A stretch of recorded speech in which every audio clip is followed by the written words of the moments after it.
మీ business ను develop చేసుకోవాలి అనుకుంటున్నారా? మీ పరపతిని పెంచుకోవాలి అనుకుంటున్నారా? అయితే ఓకే టీవీ ద్వారా L band, Aston band ad, scrolling ad, ad with voice overs, logo bug, video ads ద్వారా మీ యాడ్స్ ను పబ్లిష్ చేసుకోండి. సంప్రదించవలసిన ఫోన్ నెంబర్ 8520917933.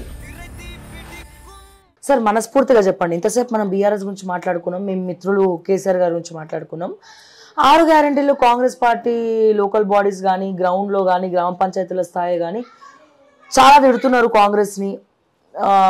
రుణమాఫీ చేయలేదని, రైతు బంధు పడలేదని, సో అడ్మినిస్ట్రేషన్లో ఫెయిల్ అయిందని అనుకోవచ్చా? ఎంత స్పీడ్గా రేవంత్ రెడ్డి ముఖ్యమంత్రి అయ్యిండో అంతే స్పీడ్గా తిట్లు తింటున్నారు, గర్వం పెరిగిపోయింది అంటున్నారు. సో మీరేం చెప్తారు దీని గురించి? ఇది ఖచ్చితంగా వాళ్ళు చేస్తున్నటువంటి తప్పిదంగానే భావించాలి. ప్రజలకు ఇచ్చినటువంటి వాళ్ళు ఎవడు ఏమన్నాడు? 6 గ్యారెంటీలు. 6 గ్యారెంటీల రూపంలో 13 గ్యారెంటీలు ఇచ్చారు. 6 కాదు, అది 13. అది ఇవి ఎవడు చెప్పిండు, ఎవడు అడిగిండు? ప్రజలు బీఆర్ఎస్ని ఓడించాలనుకున్నారు, ఓడించిండ్రు.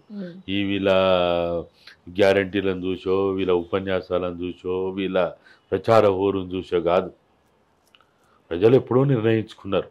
ఇంకా వీళ్ళు ఒళ్ళు దగ్గర పెట్టుకొని అభ్యర్థులని కొన్ని నియోజకవర్గాల్లో ప్రాపర్గా ఇచ్చుంటే 64 కాదు 70 పైన వచ్చేది. ఇంకా వీళ్ళ తప్పిదాలు, వీళ్ళ అంతర్గత కుమ్ములాటలు, ఆధిపత్య పోరు వల్ల ఇంకా సీట్లు తగ్గినాయి. కానీ వీళ్ళ తెలివి తక్కువతనంతో నష్టపోయింది. కానీ ప్రజలు సిద్ధంగా ఉన్నారు, దాన్ని వాడుకోవడంలో ఇంకా ఫెయిల్ అయిన. అట్లనే ఈరోజు 6 గ్యారెంటీల రూపంలో ఇచ్చిన 13 గ్యారెంటీలను అమలు చేస్తారని ప్రజలు ఎక్కడ అనుకోలేదు. కానీ వీళ్ళు ఇంకా ఇప్పటికీ గప్పాలు కొట్టడం, అరే నీకు రైతు బంధు చేయడానికి డబ్బులు లేవు, రైతు రుణమాఫీ చేస్తా, ఎవడు చెప్పమంటాడు? ఈ పనికి మాలిన మాట ఎవడు? ఇవాళ కేబినెట్ భేటీలో సార్ రుణమాఫీ చేయడానికి డబ్బులు లేవు కాబట్టి ఉన్న భూములు, ప్రభుత్వ భూములు ఎక్కడెక్కడ ఉన్నాయి దాన్ని అమ్మేసి క్లియర్ చేద్దాం అనుకుంటున్నట్టు కూడా తెలుస్తా ఉంది. ప్లస్ రిజిస్ట్రేషన్ రేట్లు, భూముల రేట్లు విపరీతంగా పెంచేద్దామని అనుకుంటున్నారంట.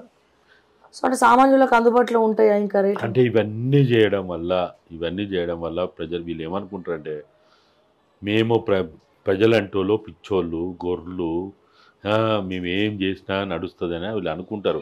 లేకపోతే నెలకి 2000 అయితే 3000 అయితే పడిచేస్తారు, కుక్కకు బొక్కేసినట్టు అని ప్రజలని మనుషులుగా భావిస్తలేరమ్మా.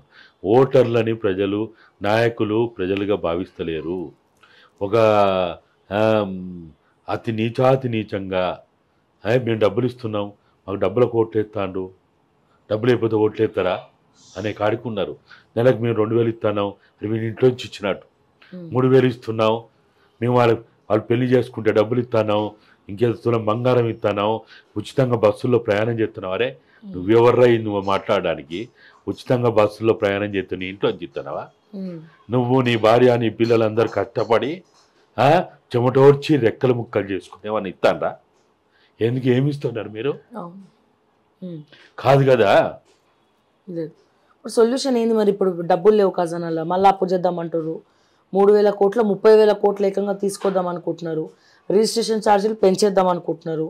ఇప్పటికే సామాన్యులు ఇల్లు కొంటలేరు, డబుల్ బెడ్రూమ్ ఇల్లు లేదని బాధపడతా ఉంటే ఇప్పుడు వాళ్ళు కొనే పరిస్థితి ఉందా? మిడిల్ క్లాస్ ఫ్యామిలీలో కూడా బర్డెనే కదా సార్ ఇదంతా. అమ్మ వీళ్ళు ఏదో పగటి కలలుగా అంటున్నారు. కానీ జూన్ 4వ తారీఖు తర్వాత వచ్చే ఫలితాల మీద ఆధారపడే రేవంత్ రెడ్డి ప్రభుత్వం ఆధారపడి ఉన్నది. అంతకు తప్ప రేవంత్ రెడ్డి గారు ఇప్పుడు ఎన్ని మాటలు మాట్లాడినా, ఎన్నికల సభల్లో దాదాపు 54-56 సభల్లో ఏదో మాట్లాడినట్టుంది, ఎన్ని చెప్పినా ఎవడు పట్టించుకోడు, దాని గురించి ఎవడు ఆలోచించాడు. ఇప్పుడు కేంద్రంలో రేపు ఏర్పడబోయే ప్రభుత్వం మీద ఆధారపడే తన భవిష్యత్తు ఉన్నది. అక్కడిక్కడ బీజేపీకి 1 సీట్ రాకున్నా, 2 రాకున్నా, 5 రాకున్నా, లేకపోతే ఎన్ని వచ్చినా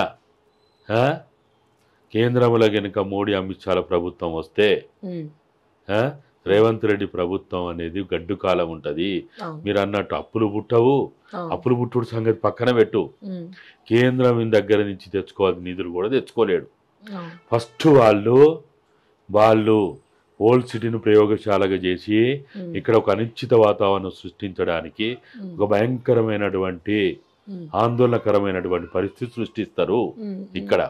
దాని తర్వాత వీళ్ళు ఏదైతే తప్పులు చేస్తామో ఆ బ్యాంకులో, ఈ బ్యాంకులో, కార్పొరేషన్లో మంచో చెడు అనుకుంటుందో 1 రూపాయి అప్పు పుట్టదు వీళ్ళకి. కేంద్రం నుంచి రావాల్సిన డబ్బులు రావు. ఇవన్నీ రానప్పుడు ఏం చేస్తావు? ఎట్లా చేస్తావు? చేయలేని పరిస్థితి, ఆ? చేయలేని పరిస్థితి. ఇండియా కూటమి ఒకవేళ రేపు ప్రభుత్వం ఏర్పడితే తప్ప రేవంత్ రెడ్డి ప్రభుత్వం మనుగడ సాధిస్తుందనే నమ్మకం అయితే నాకు లేదు. కాబట్టి ఈయన ఇప్పుడు ఎన్ని చెప్పినా, క్యాబినెట్ తీర్మానాలు ఎన్ని చేసినా, రానున్న కొద్ది రోజుల్లో జరిగే ఫలితాల మీద ఆధారపడి కేంద్రంలో రేపు ఏర్పడబోయే ప్రభుత్వం మీదనే రేవంత్ రెడ్డి భవిష్యత్తు ఆధారపడి ఉన్నది. ఇప్పుడు ఎన్ని మాట్లాడినా మనం దాని మీద రేవంత్ రెడ్డి ఇట్లా అన్నాడు, అట్లా అన్నాడు, చేస్తాడా లేదా, అరే నువ్వు చేయాలనుకున్నా నువ్వు ఎట్లా చేస్తావు? డబ్బులు లేకుండా ఏం చేయలేవు. ఏం చేయగలుగుతావు?